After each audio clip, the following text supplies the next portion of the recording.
So let's start off and talk about the economy a little bit. And obviously, we've been on a good long run here. A very long run. And yet, does that surprise you? And what would be the signs that you would look for to see that things were winding down?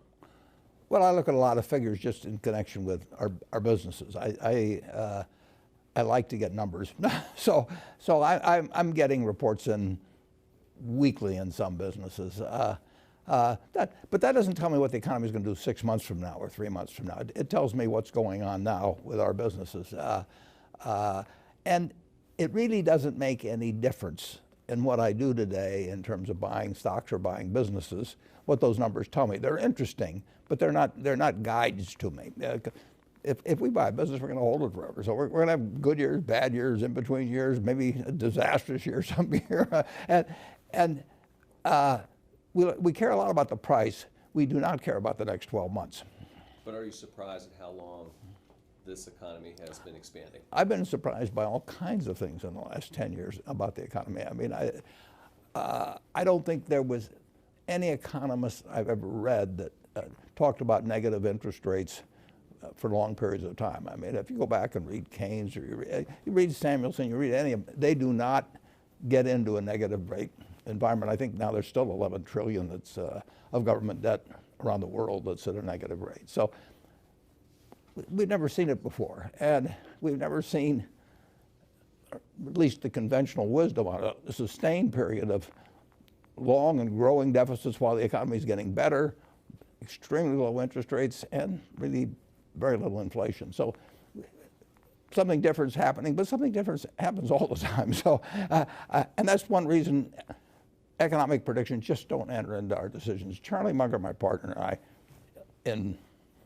54 years now, we've never made a decision based on an economic prediction.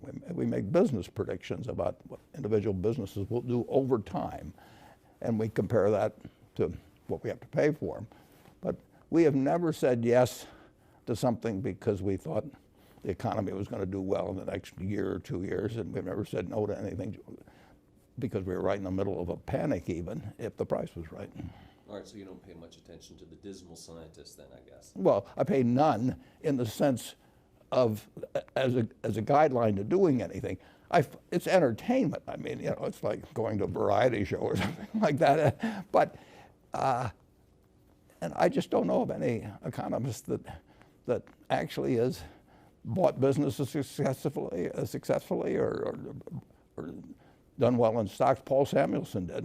You may know he was a big shareholder of Berkshire, but it's, they make guesses, and there's so many variables. I mean, in the hard sciences, you know that, if an apple falls from a tree, that it isn't going to change over the centuries because of anything or political developments or 400 other variables that go in. But when you get into economics, there's so many variables, and the truth is, you've got to expect good times and bad times in business. And if you were to buy an auto dealership and you're, wherever you live locally, or a McDonald's franchise or anything like that, you wouldn't try and time the purchase. You'd try and make the right purchase at the right price, and you want to be sure you got a good business. But you wouldn't say, I'm going to buy it because growth this year is going to be 3% instead of 2.8% or something of the sort. Fair enough. You have over $100 billion of cash. Berkshire does that. Berkshire. Yeah. No, maybe you do. Berkshire has over $100 billion in cash, and you say that you always want this company to be a fortress. So how much cash should an ordinary investor have on a percentage basis, do you think? It depends on their personal situation. If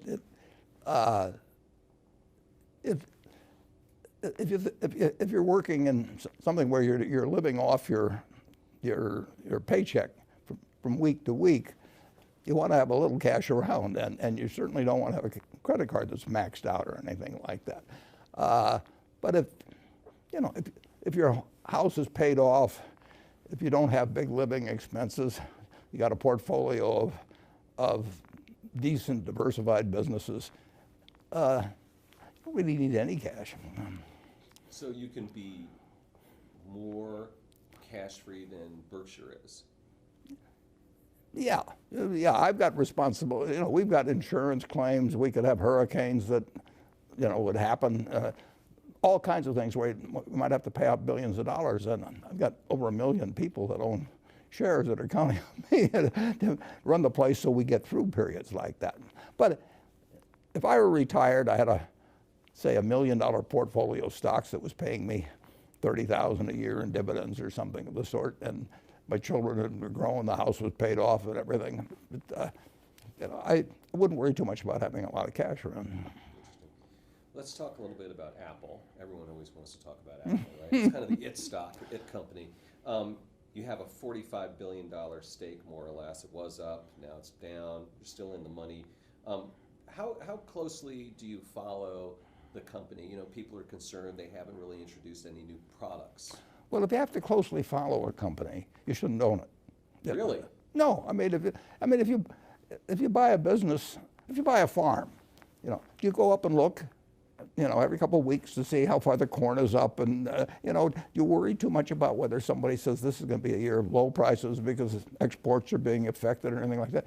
You buy a farm and you hold it for. I've got one farm that I bought in the 1980s, and my son runs it, but I've been there once. It doesn't grow faster if I go and stare at it. I can't cheer for it. More effort, or something like that. And I know there's going to be some years when prices are going to be good and some when the prices aren't going to be good. I know there's years when yields will be better than others. But I bought the farm, and if it just doesn't. I don't care about economic predictions on it or anything of the sort. I do care that over the years it's well tended to in terms of rotating crops, and I hope yields get better, which they generally have. In fact, that farm 100 years ago would have probably produced 30 bushels, maybe 35 bushels of corn per acre. And now in a good year, it'd be 200. We've really made progress in this country. That's one reason commodity prices, if you go back a couple hundred years, they've moved so little, is because we've just gotten better and better at whether it's cotton or whether it's corn or soybeans or all kinds of things. And you and I have benefited from that. And so Apple's kind of like a farm. Well, it's a long-term investment, and if you own the best auto dealership in town, the best brand, and you had somebody good running it, you wouldn't drop by every day and say, how many people have come in today, or I think interest rates are going up a little, maybe it'll slow down our sales or anything. No, you buy it knowing there's 365 days a year, and you're going to own it for 20 years, so that's 7,300 days, and things are going to be different from day to day and year to year. You shouldn't buy it if the day-to-day stuff is important. Let's switch over to talk about buybacks, which is another hot topic these days. And you did a fair amount. If you look in the annual report, you can see that between December 13th and 24th, it looks like you guys bought back about $233 million worth of Berkshire, which was right near that particular stock market bottom. How did you know that? Or what was going through your mind? If I knew it, I'd have bought a lot more than 200. No, that's not a big purchase for us, actually. And now we will buy Berkshire when we have lots of excess cash. All the needs of the business are taken care of. We spent $14 billion on property, plant, and equipment last year, way more than depreciation. So we take care of the needs of the business. Then we have excess cash, and if we we'd love to do is find other businesses to buy. But if I think the stock, and my partner Charlie Munger think the stock is selling below intrinsic business value, we will buy in stock. So it obviously was at that point. Well, we thought so, yeah. But what's really intriguing is when it goes down a lot. I mean, when you're buying dollar bills for 60 or 70 cents, which periodically you get a chance to do in stocks, then assuming you've got the cash, you don't want to ever get so that some surprise could really take you out in some way. But if we've got excess cash, we'll buy it as fast as we can. At that point, it'd be more like a 2009 rather than just Yeah. December. Yeah, exactly. But it's, if you and I own a McDonald's franchise together and it's worth $1 million and you own 50% of it, and you come to me and you say, I'll sell out for $400,000, I'll buy you out. If you say Well, 600, in my mind, I'd be wary of that. But yeah, for well, you just that should be. reason. You should be, yeah. But if you want 600,000, I'll just say, come back tomorrow. So just continuing about buybacks, Senator Schumer and Sanders want the government to weigh in to sort of legislate when companies can do buybacks. And then also there was a report recently about executives doing insider trading, it appears, around the times of buybacks. So are buybacks a kind of a problem? Well, you'll have some people that misbehave in respect to any activity. I mean, it really wouldn't have much to do with buybacks. I think buybacks, the degree to which they've been part of nefarious activity, and I've observed them for a lot of years, are very close to zero. But that just may be that there aren't enough opportunities. But that article did not. I didn't follow the conclusion on it. I mean, you're distributing money to shareholders. Essentially, you can do it by dividends, and presumably American business should distribute money to its owners occasionally. And we do it through buybacks, or we've done some, and we don't do it through dividends. But most companies do it through having a dividend policy. And then if they have money beyond the needs of the business, then I think if their stock is underpriced, then it makes nothing but sense. Should the government tell companies when to do it, or at least mandate conditions where they can? Well, they do restrict you a little in terms of if you're some general rule of the SEC, if you're having some kind of, this isn't quite the right word, but manipulative activity or anything like that in the stock. But no, I don't think the government should decide your dividend policy. I don't even think they should direct your capital investments. They can make it enticing to make certain kinds of capital investments, which they do with renewable energy, for example. I mean, the government has interest in fostering certain developments in this country over time, and they do. There used to be a special oil depletion allowance, 50 years ago and so on. That was more politics than it was governmental policy, but certainly renewables are a prime example of that. But the idea of directing whether you are entitled to return cash to shareholders and the manner in which you do it, I don't think really makes a lot of sense. The 2020 election is going to be upon us before we know it. And I know that you had some nice things to say about Mike Bloomberg, but it appears he is not going to be running now. Yeah, it's hard to win with just a billionaire vote. Yeah. Your vote in a few months. That's right. But I admire him enormously. I wish he had run. I want to be very clear on that. You have Howard Schultz potentially running. President Trump was a business executive. So 2 questions. Is a business executive the right kind of person to be president? And what characteristics do you look for a president that you would support? Well, I think a business executive can be the right person, but I don't think that because they're a business executive that you give them extra points. And number one, I want a president that wakes up every morning and realizes that the greatest threat to a country which has got all kinds of things going for it are weapons of mass destruction, and that we live in a world where people, organizations, and occasionally countries could have people that would like to wipe out a large percentage of the American people, or maybe other countries as well, and that you now have capabilities, which I always thought until recently I classified as nuclear, chemical, and biological, but I think you have to add cyber now. If you have some evil genius someplace that for crazy reasons, just like happened with anthrax back, who knows what motivates somebody that starts sending anthrax out in letters. And if you have somebody that thinks that it'd be great to send a false alarm to the Russians and to the U.S. that the other side was launching or something of the sort, it's a very, very dangerous world. It's a wonderful world, but it has dangers now that started in August of 1945, and when Einstein said, this changes everything in the world except how men think. So I want a president that has that same filter, that all of these other things are important, but protecting the country and reducing the chance of successful use of weapons of mass destruction against us is the #1 job. And I think I think most of the presidents, I've talked to a couple of them about it over the years, and I really think that they do realize that they may get lost in the events of every day as they go along.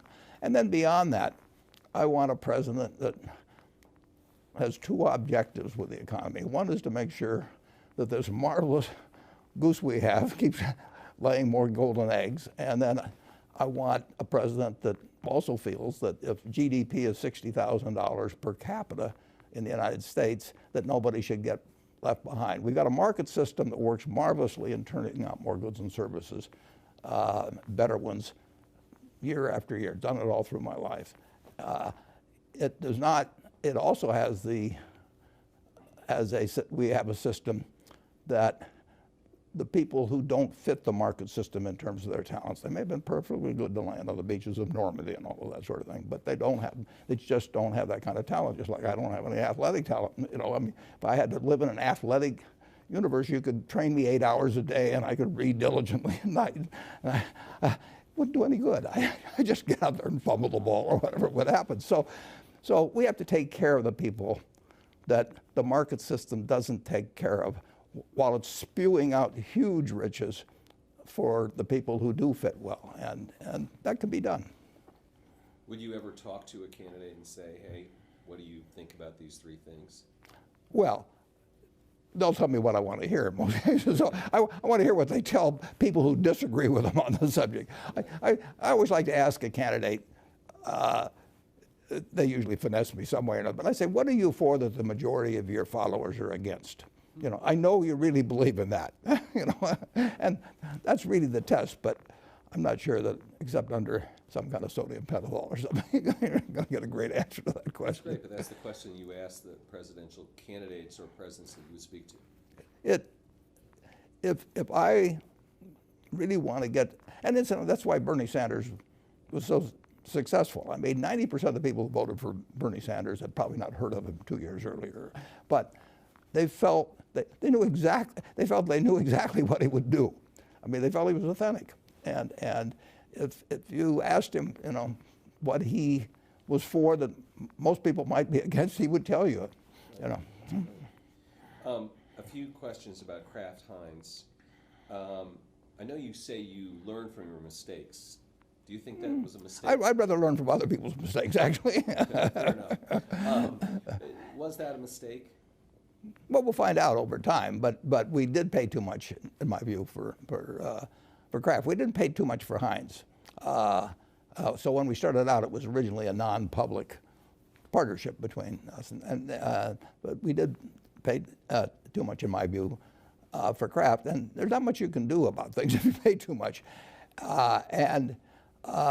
Secondly, there's always been a struggle between the retailer and brands. I mean, if I've got a terribly weak brand and I want to get into Walmart, I'm not going to be able to do it. You know, I mean, I have to offer all kinds of crazy concessions, you know, and I want to be in Walmart if I have some sort of consumer packaged goods.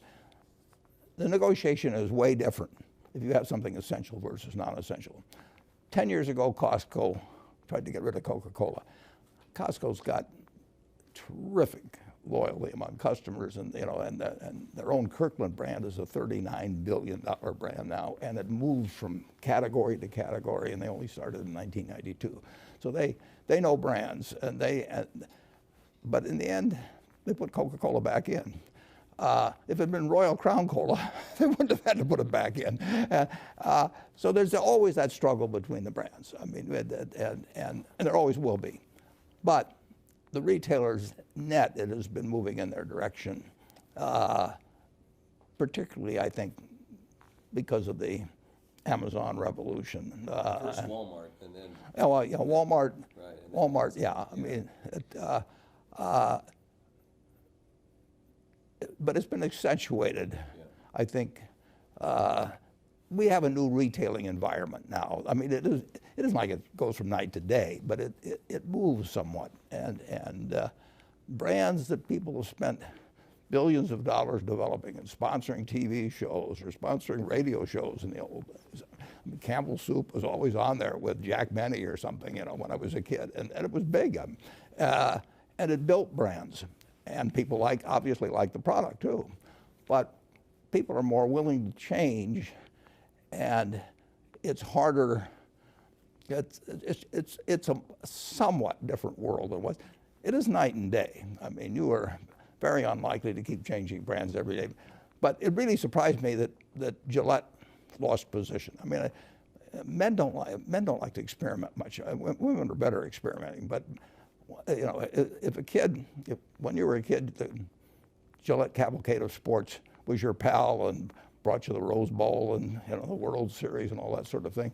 You just shave with Gillette the rest of your life, and you still do to a great degree. But it's not exactly the same as it was even 5 years ago or so when we bought Kraft. You mentioned Amazon as a game changer, and I have to ask you, you haven't bought the stock. You're an admirer of Jeff Bezos. A listing of the richest people in America came out. He's number one. I think your friend Bill Gates is number two. You're number three. So you can see what he's done in myriad ways. Yeah. And of course, the question is, how come you haven't bought Amazon? Is there still time to buy? Would you still buy it? Oh, I always admired Jeff. I mean, I met him 20 years ago or so, and I thought he was something special, but I didn't realize you could go from books to what's happened there. No, I mean, he had a vision and executed in an incredible way, something that it would not have, you know, but there's a lot of games I miss. I would have missed, you know, I would have missed Microsoft even if I gotten to know Bill earlier or something. Those just aren't my games. I don't worry about the things that I miss that are outside my circle of competence of evaluating. I have missed things that were within my circle, and that's a terrible mistake. Those are my biggest mistakes. You haven't seen them. But I don't, it's not a mistake because I miss Netscape or something like that at all.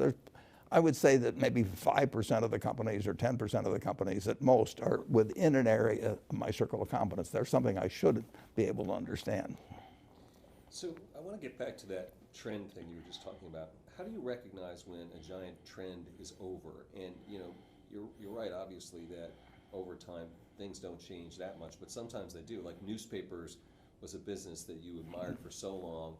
It's not a good business No, anymore. newspapers went, if you're the only one in town. Now there were some competitive situations, but it was survival of the fattest. Whichever paper was the fattest won, right, because it had the most ads in it, and ads are news to people. I mean, they want to know what supermarket's having the bargain on Coke or Pepsi this weekend and so on. I mean, it upsets the people in the newsroom to talk that way, but the ads were the most important editorial content from the standpoint of the reader. Overall, in any big daily, I mean, if you were looking for a job, you had one place basically to look, and that was the classified section. If you were looking for an apartment to rent, and you know, those pages were just dozens and dozens of pages. That's disappeared. I mean, the things that are essential to you. News is what you don't know that you want to know. And you know what happened in national sports, you know, the moment it happens, and you can go watch video of it and so on. You can go to, you know, ESPN and see what's going on in that. You know what's happening in politics. You know what's happening in the stock market. I used to look at the stock market pages the next morning, you know, before I delivered the papers. I checked them out. The world has changed hugely, and it did it gradually. It went from monopoly to franchise to competitive to Toast. Toast. Yeah, and sodas kind of like that too. I mean, they're still around, but that's a No, they're disappearing. Right. They're going to disappear. Yeah, and so New York Times won't. The Washington Post won't. The Wall Street Right. Journal won't. Right. All right. Well, let me switch gears then and ask you about leverage a little bit. And corporate debt, people are concerned about. People are concerned about federal debt at $22 trillion. Should we reduce, let's just say, the federal debt, and how would we do that? Well, if you're running a deficit getting close to 5% when things are really good, you know, that's a new world. And neither the Republicans or Democrats are particularly concerned about it. And we're not having a lot of inflation. That wasn't supposed to happen, you know, but it's happening. That's why I say you don't want to get hung up on trying to make economic analysis, because you know, nobody's any good at, you don't get rich doing that. If you look at, you mentioned that Forbes list, if you get on the list, the number of people have done that by economic analysis, I think you're just about zilch on there. Okay, fair enough. Income inequality, wealth inequality, you've talked about the earned income tax credit. Is there more to it than that? Should we adjust tax policy? It seems to be going the other way right now. Well, it is going the other way, but I think the earned income tax credit is the best way to put money in the pockets of people that don't fit well into the market system, but that are perfectly decent citizens and that have made a good bit of the success somebody like I've had with Berkshire or something possible. It wouldn't have happened without the America we have. And if you go back 200 years and we're all working on, 80% of us are working on farms. The person that's the best at that, working on that farm, whatever it may be, is worth maybe twice the ones that's the worst. You know, I mean, that's the difference between super talent and no talent in the farm economy, picking cotton or whatever it may be. Now, if you're the best middleweight fighter in the world, you know, you may get $20 or $30 million. And if you are just a good citizen, raise nice kids, help in the neighborhood and everything else, but you don't have market-related skills, you'd be good on that farm still. And you would be earning something comparable to most of the people around you. But you don't have something now that as it gets more and more specialized, and it's going to continue to get more specialized. You want two things for that person. You want them to have a decent life. I mean, they live in a country with 60,000 of GDP per person. You want them to have a decent life, and they can. I also think you want them to have a feeling of accomplishment. So you want them to have a job, assuming that they're not handicapped in some way. You want them to have a job. But the minimum wage would be one way to say, well, we'll make sure that they have enough money in their pocket. But that's got a lot of effects in disturbing the market system. They just need more cash. They don't need a higher wage. They need more cash in their pocket. And the government, at a relatively low cost, can provide a decent living for anybody that's working 40 hours a week and has a couple of children. And we've gone in that direction, and it's sort of bipartisan. I mean, you find both Republicans and Democrats for it. I think it would be better not to have one annual payment, you know, that they get it monthly. And I think there's various things you could do, but you want them to feel part of the system, and you want to have them get, as more and more of these golden eggs are laid, you want them to get a little more of their share. I mean, if we don't do that and the Democrats win, it's possible we get, you know, big taxes on wealthy people, free college for all, and those are bigger plans. You want more money in the pockets of everybody that's willing to work or is unable to work. And we can do it. A rich family would do that. You know, if I had 6 or 7 kids and I had some business I wanted to pass on, you know, you'd pick the most able person to run it because that's the market system to do that. But you'd make sure that all 7 of the family participated. You'd give more to the one that you might give more to the one that kept producing the golden eggs. You would, but you wouldn't just say to the the one at the lowest end, who might be the best kid of all in most respects. You know, he's the one that shares with everybody and does all kinds of things. You know, and you wouldn't say to that him or her that, you know, too bad, but that's just the way the market system works. You know, that, go have your spouse get a job and, you know, and look for housing someplace. Right. Why don't we do an update about the healthcare initiative, which now the company has a name. Yeah, Haven, was that your idea? No. I didn't worry about a name. We could have gone on as a no-name operation for 10 years, as far as I'm concerned. No, that is. We got a wonderful partnership in the sense that it's large and has reasonable market muscle with more than 1 million employees among the 3 of us. We've got 3 CEOs that can make things get done in organizations that are so big that normally they would get very bureaucratic. You know, I mean, you know, if you tried to do this with many big companies, you'd have legal weighing in, and you know, and public relations weighing in. We don't have any of that stuff. They may have them in certain areas, but I don't have to. But Jamie isn't going to worry about doing that sort of thing, and neither is Jeff. So we've got a unity of commitment and an ability to execute on the commitment. The only problem is, you've got a $3.4 trillion industry, which is as much as the federal government raises every year, that basically feels pretty good about the system. As we went around talking to people to find a leader for the group, for example, everybody says, the system, it turns out very good medicine, but you can't go from 5% of GDP to 18, without really making you less competitive, among other things in the world. So everybody thought the system needed some adjustment, just not their part of the system, and that's very human. I do the same thing, I'm sure, if I was in the same place. So there's an enormous resistance to change, while a similar acknowledgement that change will be needed. And of course, if the private sector doesn't supply that over a period of time, people will say then, we give up, we got to turn this over to government, which will probably be even worse. How often do you talk to Jamie and Jeff about it? I know Todd Combs, I think, is Yeah, the point person. Todd really does all the work at our point. If this works, give Todd 100% of the credit from the Berkshire standpoint. Do you talk to Dr. Gawande at all? I've talked to him once or twice. I'll tell you one interesting story about him, though. I think it was in 2010. I've got a partner, Charlie Munger, who's 95 now, but we both read the New Yorker, but we don't talk about it.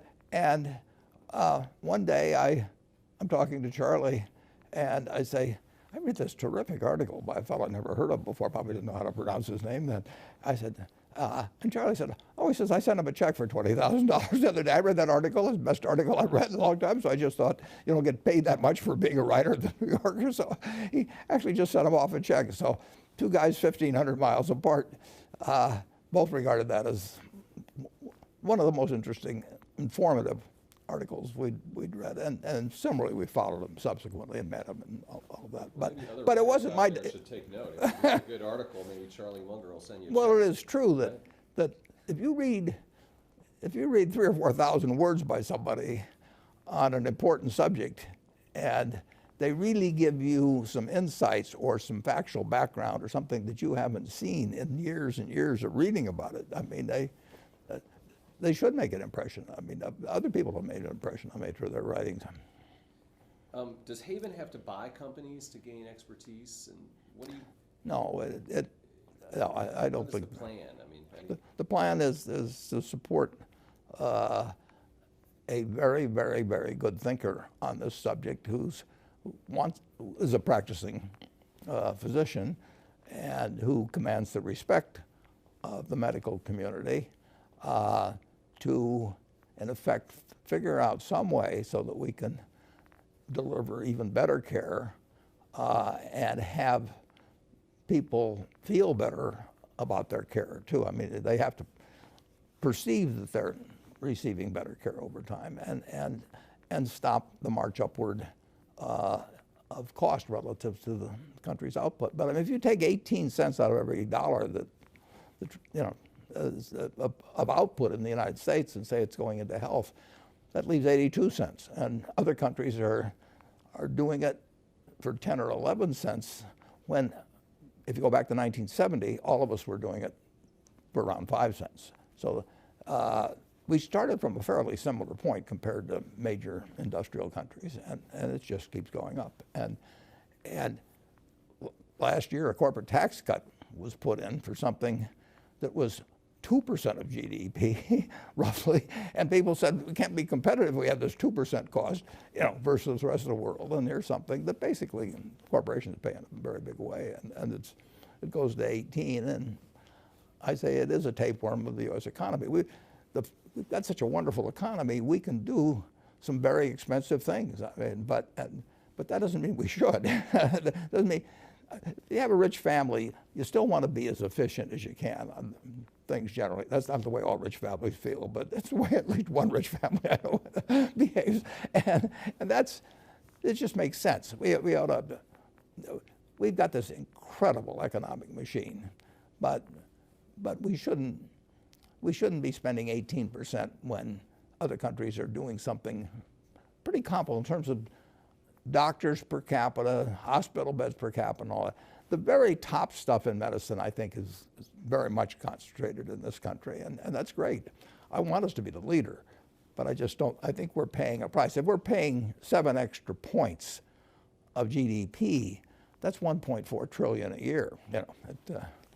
Is the administration focusing on drug prices? Is that sort of a rabbit hole? Is that missing? Well, I don't. I mean, they're trying, and Congress generally. I mean, if you talk to the average congressman, they regard it as a problem, and they see specific instances, of drug prices or something like that. But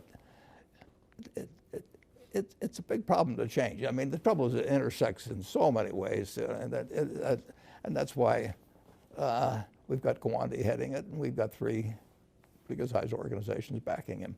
We're not trying to do it to make money. I mean, that is not a goal that we end up with some business that we make money off of. And will he be talking to health insurers, for instance? Well, he'll be talking to everybody, but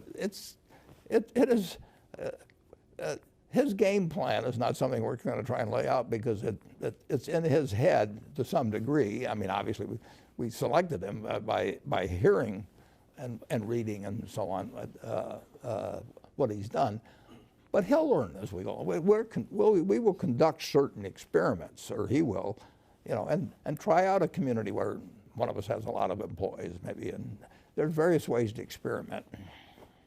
Why don't we take a little bit of a break? We'll be right back with Warren Buffett. All right, we're back with Warren Buffett.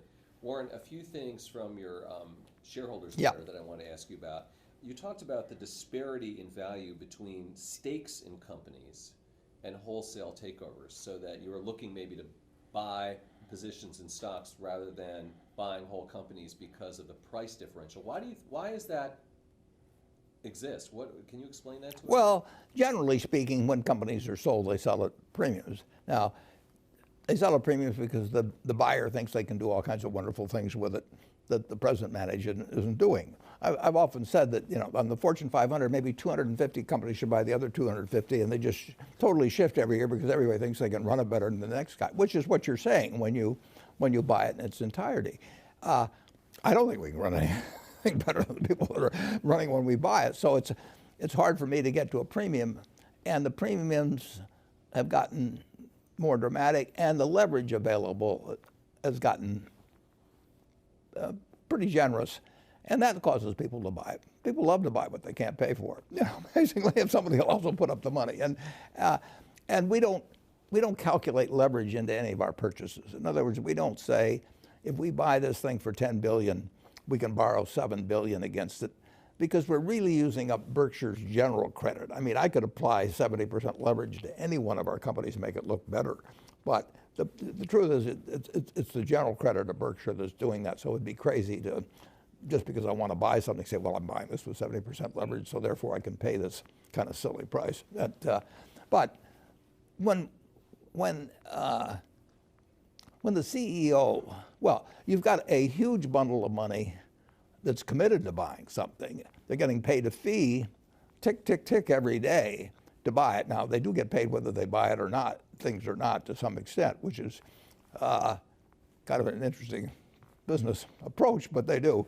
But they also, let's just say there's $1 trillion out there to do it. I don't know the figure. But beyond that, they probably put $2 trillion of leverage. They probably use 2/3 leverage if they could, on a purchase, something close to that. So you really got like $3 trillion of maybe purchasing power using these assumptions, which I know aren't correct, but they're in the general ballpark. Well, $3 trillion, there's only 30 trillion of U.S. companies, roughly. And you can take Amazon and Apple and Berkshire, and they aren't for sale. So you got trillions that aren't. So the demand supply is really tilted. And it doesn't work in your favor. It works 100% against us, because whenever you've got somebody that gets paid for the upside and locks up the money for 10 years, or so, they've got every incentive to keep doing that. 20 years ago, I had a fellow call me whose name you would know, and he said, Warren, I don't know anything about the reinsurance business. And he said, we got this reinsurance company offered to us, and big one, and he said, "Tell me what I should be looking at." And I went through a little bit of it. I said, "But you're not going to learn that much about the reinsurance business by a phone call with me."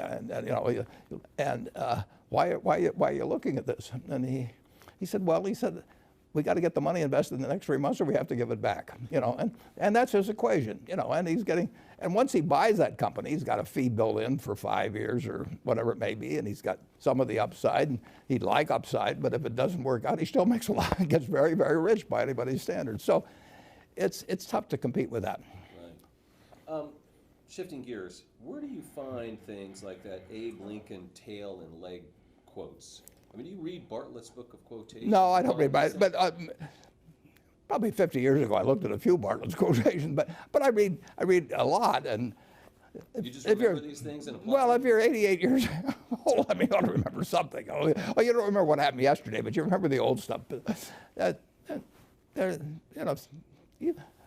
You've got a lot of interesting quotations in your head. Not like you do. That's great. Okay. I was looking at another topic completely. I was looking at the New York Times stock, and boy, it was, I think, $3 in 2009. It's $30 today, and noticing Carlos Slim, I think, did pretty well. Very well. Were you interested in buying the New York Times? Did they approach you back then in 2009? It's been reported, and it's in this book that just came out by the former editor. There's just a little reference Jill to it. Abramson's Yeah, book. Jill's book, and it's just touched on there. But they were in trouble. A lot of companies were in trouble then. Now they've hit on something online. I mean, they were late to the game on the online thing compared to the journal, but they're really moving in online now, and they should be. I mean, they've got the natural franchise for that, and so their economic model's worked out. And I shouldn't go into any more detail on history. Was your phone ringing off the hook around then? Well, it was ringing some, but it was ringing enough. I'll put it that way. And I mean, I ran out of money before it quit ringing. Wow. So one company you invested in was GE. Yeah. And you did well with that investment. And Yeah, I was too early, actually. If you look back, I was very active in the last half of September and early October, and then I wrote that article in later October. And I knew it was going to get bad. I wrote in the article it was going to get bad, but I didn't think the stock market would react as much as it did between then and March. So I had more or less used up our powder well before the bottom was hit. it's interesting. How have you avoided not getting back into GE more recently? I mean, I'm sure that they've reached out to you. Everyone says, "Oh, why doesn't Warren Buffett invest in GE and save it and take it to the promised land? It's this great American company." Well, actually, I think Larry actually is doing a good job. I mean, the sale he made the other day to Danaher, yeah, Larry Culp, but to Danaher is a good sale, and I think his priorities are straight, and I think I just read the interview he did about 2 days, a few days ago, and he's a very able guy, and he's on the right track. And I'm a fan of GE's in the sense that we're a big buyer from them, we're a big seller to them. I've known the managers. I mean, Jack Welch is a very good friend of mine. And we don't agree on politics 100%, but we have a lot of fun together, and I love the guy. So I've got a great desire for GE to do well. It just hasn't looked that attractive to me. Right. You talked about the groves of trees Yeah. in the letters, shareholder. One was the third grove, which was sort of the in-between stakes. Yeah, the equity interests. Yeah. We're not. Is it the case that those are sort of not the healthiest grove of trees? No. Why would that be? No, those Pilot Flying J is very. They're companies that under GAAP accounting we have to record under an equity method. We own more than 20%, but we don't control them, and so it's treated under GAAP accounting as a special category, and it didn't fit well in the other grove, so I had to make it a separate grove by itself. It's not that significant a grove. You say that the sum of Berkshire has a greater valuation than the parts. That is true. Did you ever try to calculate that? How much is that? Well, it depends on circumstances. I mean, there's sometimes when the float from insurance can be very valuable. There's sometimes when the ability to use production tax credits, we'll say, in the utility business, but have them on our as part of our consolidated return helps. But that varies a lot. But it is a plus. We can move capital. Well, take a business like See's Candy, which we bought 40-odd years ago. It's a wonderful little business. It throws off capital. We've tried 50 different ways to expand geographically, do all kinds of things. It doesn't work. And we'll try it again and it won't work. But we can move that capital to help buy the NSF Railroad or do all kinds of other things. So we've got a seamless and tax efficient way of moving capital where it's needed. And we've got some companies that really chew up capital, and we got others that kick it off, and we can move it from one pot. If you try to do that with your investments, you incur some taxes as you go along doing it, and it's less efficient than what we've got. You talked a lot about the tax cuts and the benefits to Berkshire. You didn't really get into the costs of the tax cut, which surprised me a little bit. What are there costs? I mean, is it just free money? Well, it makes a difference. The tax cut we get, for example, our utilities, as I mentioned in the report, that goes to the customers. That's just the nature of utility regulation. But net, we were a significant beneficiary from the tax cut. I mean, basically, let's just say we had one class of stock. We got two, but stock. You and I own a business together, and we think we own all the stock. But the truth is, before the tax cut, the government had a 35% share of the stock on income. Now, it didn't have a share of the assets, but it had a share of the income. And if it wanted to change it to 40, it could have changed it, but fortunately it changed it to 21. And if we had a private business, if we had a McDonald's franchise together or an auto dealership together, the third shareholder, that invisible shareholder, the government, just handed us back a bunch of the shares of stock, and our shareholders benefited, and a lot of other shareholders benefited. Right, you talked about Ajit Jain and Greg Abel saying that Berkshire blood flows through their veins. Have they made a difference since they become vice chairs? And then are they like Warren and Charlie? No, they don't have the interaction. Mm-hmm. They each run a separate business inside. Ajit does not think about the other businesses. He thinks about the insurance business, and Greg does not think about the insurance business at all. And I think about the money and the capital and so on. But they're running two very big businesses. I mean, Ajit's business, has, when you get all told, at least a couple of $100 billion of assets, and Greg's business has $150 billion of revenues. I mean, they both would fit up there toward the top 10, or so in the country in terms of value. So maybe the top 15. But they're very big businesses. But they're not exactly like you two guys. No. Right. Charlie and I have a partnership thinking Yeah. about the whole place, and we've done it forever, and we still do. And Todd and Ted? I didn't see them mentioned. Well, they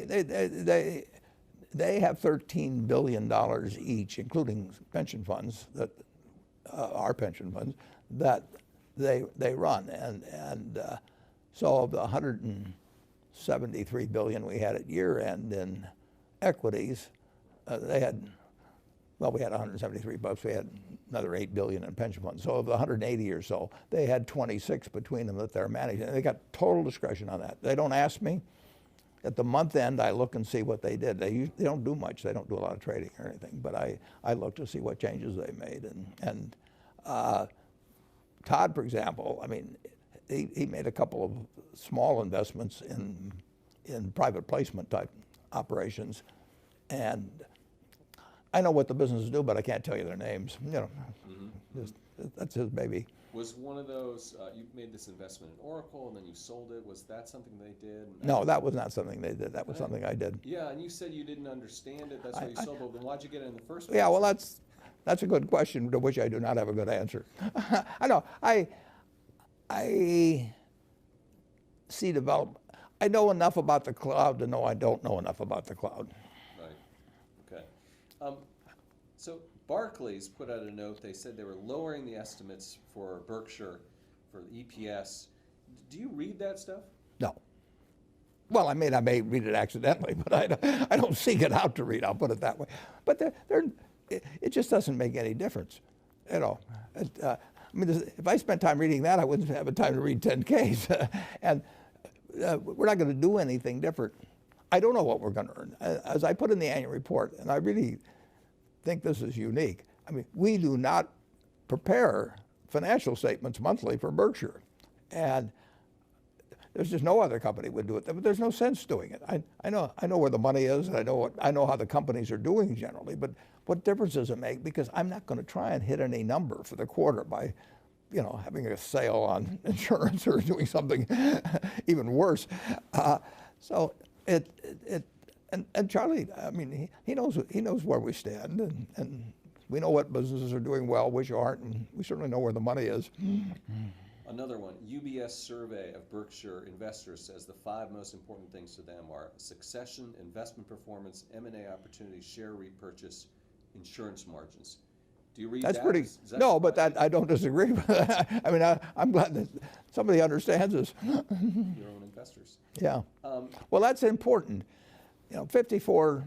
Well, if you go back to when I started my partnership in 1956, that Berkshire came out of, there were 7 people sitting there at a table having dinner, relatives primarily, and I said, "Here's the partnership agreement. It's done under Nebraska law. It's 4 or 5 pages. You don't need to read it." But I said, "Here's a little half-page, what I call the ground rules, and I want you to read these. And if you feel okay about that, about the interaction, what the expectations are, and all of that sort of thing, then we'll join forces.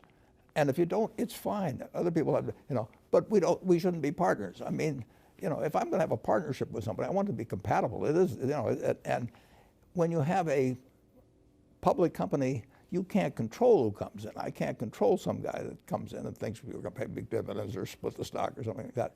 So by my actions and my communications and everything, I want to attract the people that, from the public market, that I want, and I want to keep the others away. Costco was built.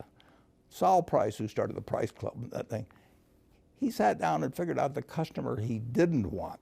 And he set up a system that would keep away the customer he didn't want. Who did he not want? He didn't want somebody buying a quart of milk with somebody behind him with a basket of $200 worth of goods waiting for that.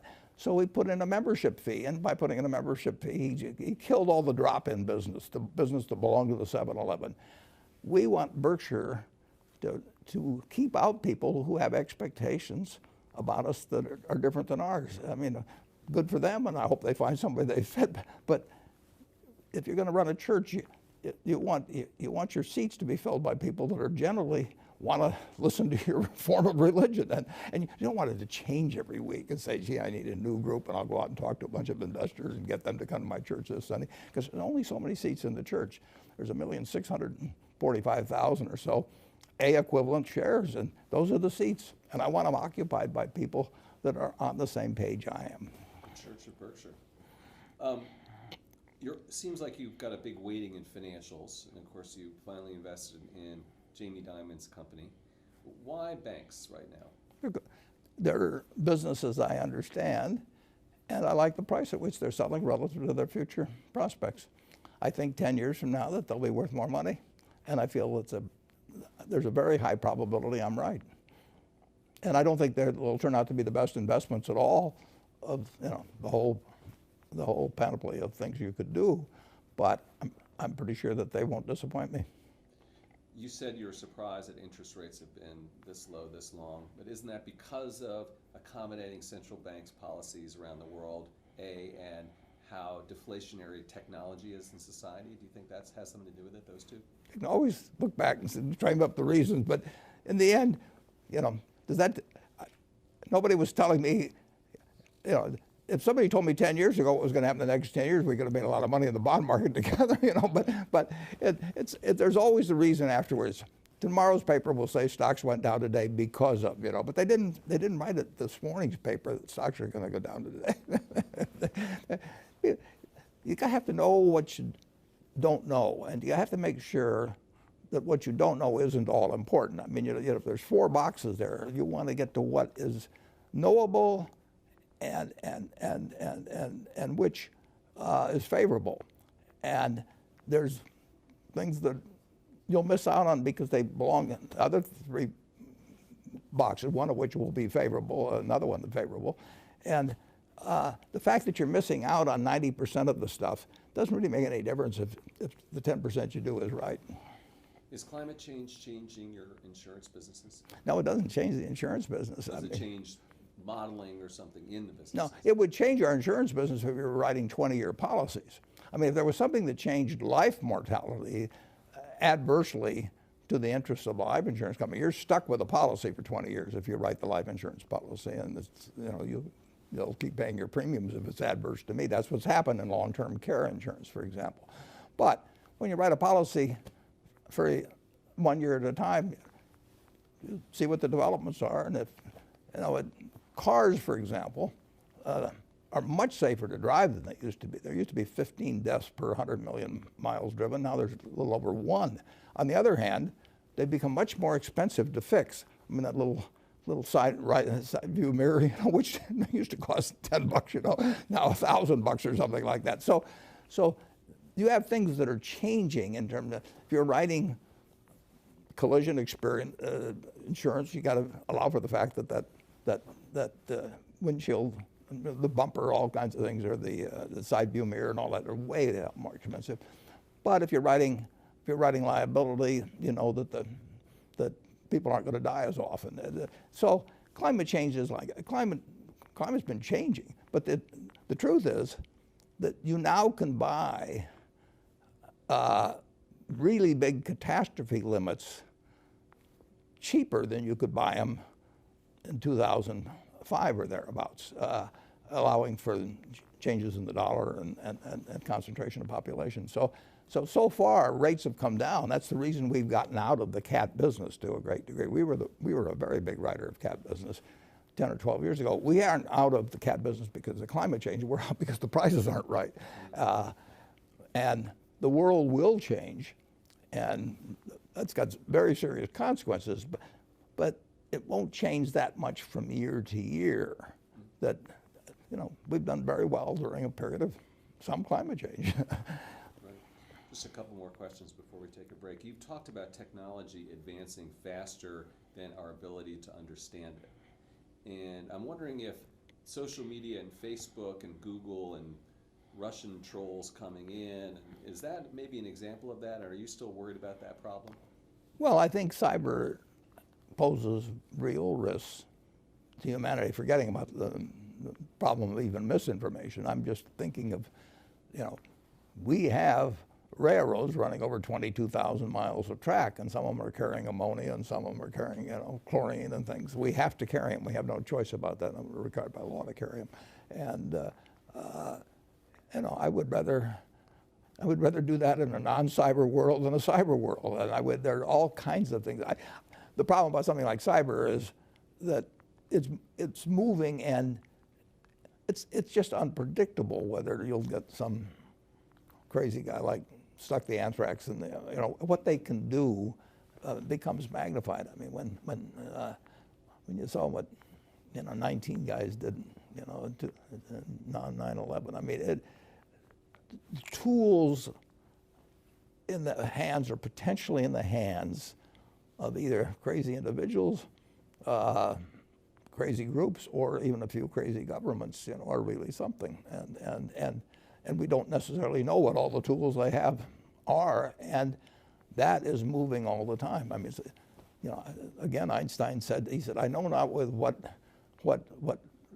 weapons World War III will be fought, but World War IV will be fought with sticks and stones." You know, I mean, it's a dangerous world. I don't know if you've been following this, Warren, but what do you think of Elon Musk's behavior as a CEO? Well, I think it has room for improvement. Now, and he would say the same thing. You know, I mean, it's just some people have a talent for interesting quotes, and others have a little bit more of a blocker up there that says this can get me in a problem. And but he's a remarkable guy. But I just don't see the necessity to communicate. You know, I think I've got 7 tweets because a friend of mine signed me up for it, and she's called me about 100 times saying, can I tweet this or that? And I've said yes to her 7 times, I guess, or something like that. I've never actually written one myself. I don't even know how to do it. Have you talked to Elon ever? He joined the Giving Pledge, so once or twice, but that's a lot of years ago. You know, 7 or 8 years ago. He hasn't come to our annual gathering, so I haven't seen him for 7 or 8 years. We'll be right back with Warren Buffett. We're here with Berkshire Hathaway's Warren Buffett, and Warren, we're going to talk a little bit about China, and I wonder if you have something to say to Chinese investors out there. Wan Ying. Perfect. Great accent, by the way. We'll conduct the rest of this in Chinese if you'd prefer. Well, maybe not. You speak Chinese a lot better than I do, so maybe we'll stick to English. Let's talk about this trade war that's been going on a little bit with China. And I guess I'd like to ask you, do you think that Donald Trump was right in calling out the Chinese government and basically putting them on notice? Yeah, I won't have any comment on that. In terms of political activity, I don't put my citizenship in a blind trust. So when the election comes around, I'll do something. On the other hand, people will interpret things I say about any president, you know, as to some extent coming from Berkshire, and they don't come from Berkshire. You know, I'm just an individual, so I think. I'm glad to talk about China, but I can't talk to you about that part of it. Fair enough. I mean, do you think there was room for improvement then in terms of the trade relationship between China and the United States? Well, I think that China and the United States absolutely are destined to be the superpowers, you know, beyond my great-grandchildren lives, and will always be competitors, and will be competitors in business, we'll be competitors in ideas, all kinds of ways. And there's no other way it would be. And we just have to make sure that competition doesn't get us to a point where we don't realize that the best world is one in which both the United States and China prosper. I mean, we do not want to have an island of prosperity in the rest of the world, envious of us in a nuclear age. And China doesn't, Russia doesn't. I mean, we all recognize the dangers of letting competition get out of control and become, you can be competitors without being enemies. And that's what all powerful nations have to realize over time. I mean, it's different than 200 years ago when you could have some dominant country, and then they may have done some things that you didn't like, but it didn't threaten the existence of the world. You really threaten the existence of the world, as we know it, if important countries do not constantly recognize that they can compete, they can fight over certain things, but they can't regard it as essentially the equivalent of war. Here's a question from Kevin Chen, who is a Berkshire shareholder and NYU professor. And he says, and this is sort of along the lines of what you were just saying, Warren, but do you think that U.S. and China will be able to resolve their differences, or are conflicts unavoidable? Well, I don't think conflicts are unavoidable, but I think it has to be active thinking on the part of every hugely powerful country. And Russia is hugely powerful. I mean, 90% of the nuclear arms in the world are between U.S. and Russia. So they have to recognize that the best world for them is one where they don't try and grab all the apples, basically. And we have to recognize that. And we can't, in the United States, we can't think that either our ideas run the world or we start getting aggressive about things, and China can't think that, and Russia can't think that, and that's obvious. You just have to make things. You got to be sure things don't escalate. You have World War I, with an archduke. I mean, you get these. You can get chance incidents, and you really want to. I asked one of the presidents one time, in terms of what he would do if he awakened in the middle of the night with somebody coming to him and saying, absolutely, somebody else has launched, and would you launch on that? And you've got 10 minutes to decide. And I wouldn't want to have that responsibility, but you want to make sure you don't get to that point. Right. Would you ever make a big acquisition in China? And if not, aren't you missing a huge portion of? Yeah, the answer is we would. Yeah, we would. Have you looked? We've been made aware of some things, yeah. Are you concerned, on the flip side of the coin, are you concerned that the rule of law is different, that the accounting might be opaque? Well, I'd want to be sure I understood the accounting, obviously. In some businesses that'd be easier to do than others. But I know the laws, the customs, the accounting, the people better in the United States than any place else. So there's some small hurdle in many countries to get over, which I can get over. I mean, but I just don't. It's just not as easy as looking at something where I already know the answer, from previous transactions or something of the sort. So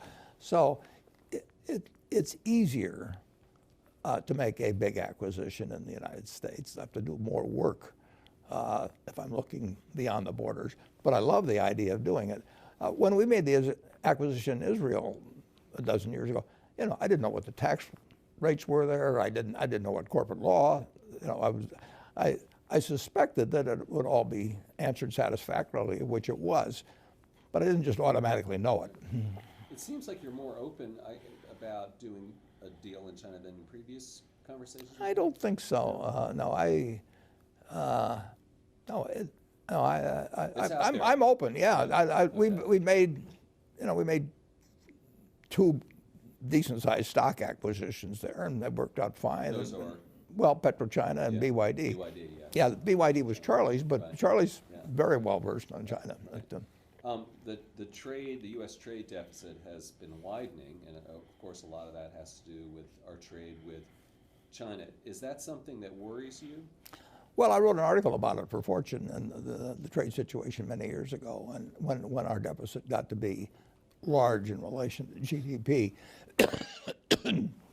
I don't think it's essential to have a trade balance, but I think that if a trade deficit gets large and it looks like you have no way out from it, that can be a real problem over time. I mean, you're shipping little pieces of paper to the rest of the world, and they're shipping you goods. I mean, people are working, making underwear or shoes someplace, and they get little pieces of paper from us.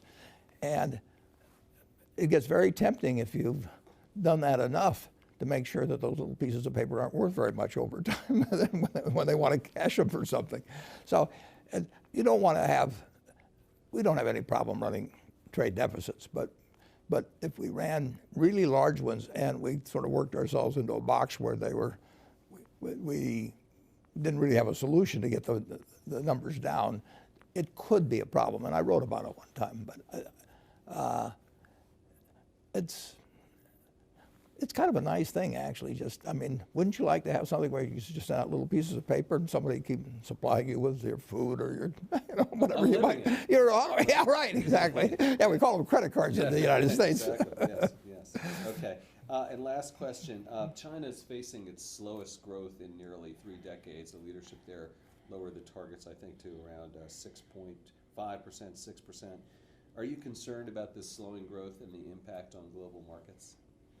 Well, I don't worry about it in terms of global markets. I mean, China's going to grow a lot over time. I mean, when you think of what's happened, well, this is 1949 or whatever, but there's been nothing really like it. I mean, you had 20% of the world's population at that time, perhaps. really hadn't remotely achieved their potential. I mean, they had the intellectual capacity, they had a decent soil, all kinds of things. I mean, and what's happened there almost is beyond belief. And that game's not over, but we've had incredible developments in the United States. I mean, real GDP per capita is 6 times what it was the day I was born in the United States. 6 times. And we thought we were a pretty developed country then and everything. No, my parents wouldn't have believed it. I mean, they would have thought, that this kid has really got it made, make more in the United States, and it was true. I mean, we had this tailwind, and China's had a hurricane behind it, in recent decades. In a good way. Absolutely. Because you were comparing it to the tailwind. Yeah. Hurricane No. at their back. Yeah, at their back, and they have found a way of life that is dramatically different than existed for the billion. There was a billion then, maybe a billion, 2 or 3, whatever it is now, and they have changed a country really of size that's, I don't think there's ever been anything like it. We've done it too, but it took somewhat longer. I mean, it was more stretched out. It was a remarkable period, but when you go to, I first went there in 1995, and then they regarded it as a miracle, and then I went back 10 years later, and it was a whole different country beyond that. Warren, how would you define true success? Well, I've said many times that if you get to be 65 or 70 and later, and the people that you want to have love you actually do love you, you're a success. I've never seen anybody that reaches that age. I mean, I'm not talking about somebody that's in extreme poverty or pain or something, but I've never seen anybody that, if they have a lot of people that love them, that is other than happy. And I've seen some very, very wealthy people that they give testimonial dinners to and name schools after and everything. And nobody loves them, Their own kids would say, he's in the attic, But he never came. What are, say, 3 pieces of advice you would give to people who are looking to succeed in business? Well, by far the best investment you can make is in yourself. I mean, for example, communication skills. I tell the students that come that they're going to graduate schools and business, and they're learning all these complicated formulas and all that. If they just learn to communicate better, and both in writing and in person, they increase their value at least 50%. And, I mean, if you can't communicate, somebody says, it's like winking at a girl in the dark. Nothing happens, basically. And you have to be able to get forth your ideas. And that's relatively easy. I did it myself with the Dale Carnegie course. Some people wish I'd taken a shorter course now in terms of my talking later on. But it's just hugely important. And if you invest in yourself, nobody can take it away from you. I mean, the second thing, which I'll get a certain criticism for not living it, but I do tell those students, that if I gave you a car and it'd be the only car you get in the rest of your life, you take care of it like you can't believe. Any scratch, you'd fix that moment. You'd read the owner's manual. You'd keep a garage and do all these things, and you get exactly one mind and one body in this world. And you can't start taking care of it when you're 50. By that time, you'll have rusted out if you haven't done anything. So you should really make sure that you just remember that you just got one mind and body to get through life with and to do the most with it. What about life advice? Well, life advice is, the most important thing, aside from the things I've talked about already, is really who you associate with. You want to associate with people that are better than you are. I mean, basically, you'll go in the direction of the people that you associate with, and you want to have the right heroes. You want people, if you want to emulate somebody, you better pick very carefully who you want to emulate. And when, obviously, you can't pick your parents. They're going to have an enormous influence on you, but you don't get a choice on that. But you get choices as you go down the line, and who you admire, who you want to copy, and the most important for most people in terms of that decision is their spouse. It's also important in terms of a partner in business, but the partner in life is the most important one. You want to pick a spouse that's that's better than you are, and then he or she, and you hope they don't figure it out too fast. Biggest mistakes people make when investing? Well, they try to, they just don't realize that all you have to do is just buy a cross-section of America and then never listen to people like me or read the papers or do anything subsequently. They think that because you can trade, you should trade. You buy a farm, you buy an apartment house, you can't resell it tomorrow, and you know the cost of moving around. Now you get something handed to you, liquidity, you know, which is instant. You can sell, and the costs of doing it are pennies, you know, compared to other kinds of investment activity. So because they can so easily move around, they do move around, and moving around is not smarter than investing. You have a pretty cool morning routine regarding what you have for breakfast and how prosperous you feel. What is that? Well, I now actually send somebody over to McDonald's usually to get me something. since the publicity I got from earlier describing my habits at McDonald's, I now have somebody go in the office, but that was more for entertainment value. I actually eat exactly what I like to eat. If I liked it on my 6th birthday, at my 6th birthday party when we had hot dogs and hamburgers and Coke and ice cream with chocolate, I still like it. And I don't care about anything subsequently. I discovered it all by the time I was 6.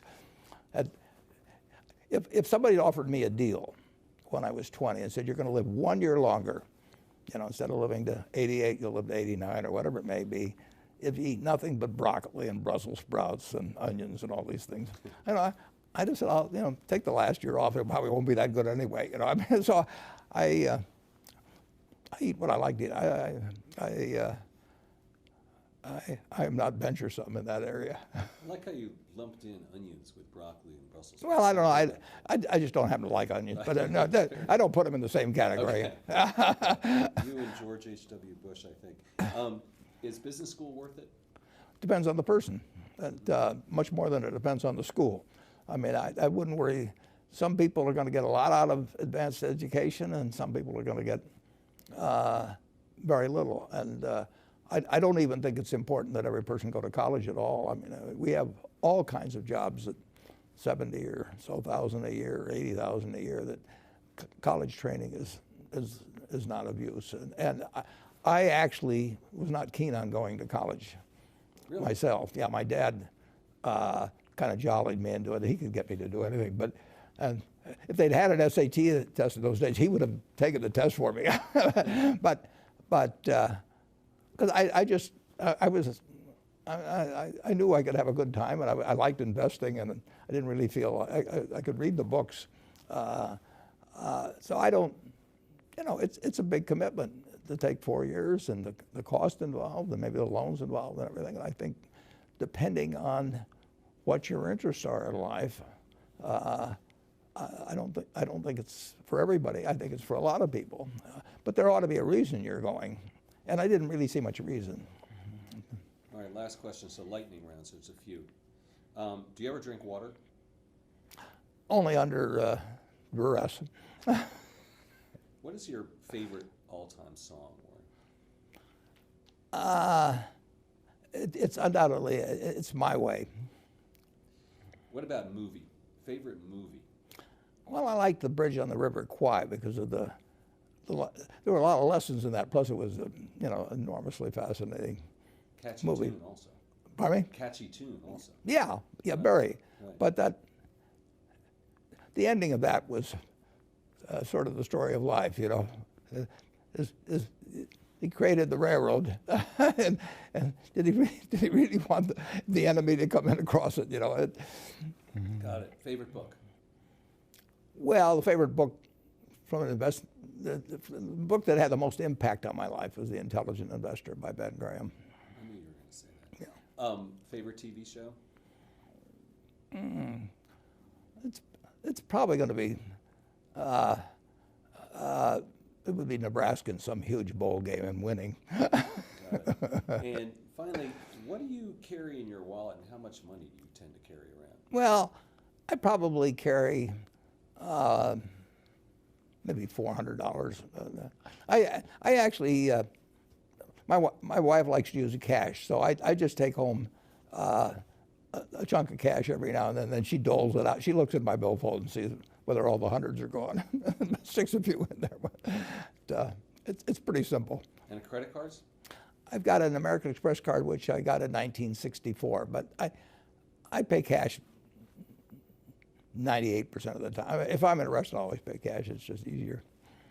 Warren Buffett, thanks very much. Hello, investors. I'm Zach Guzman. Thank you so much for checking out the Yahoo Finance YouTube channel. Don't forget to click right here to subscribe. And don't forget to check out our live market coverage every day from 9 a.m. to 5 p.m. Eastern Time right here on the Yahoo Finance YouTube channel.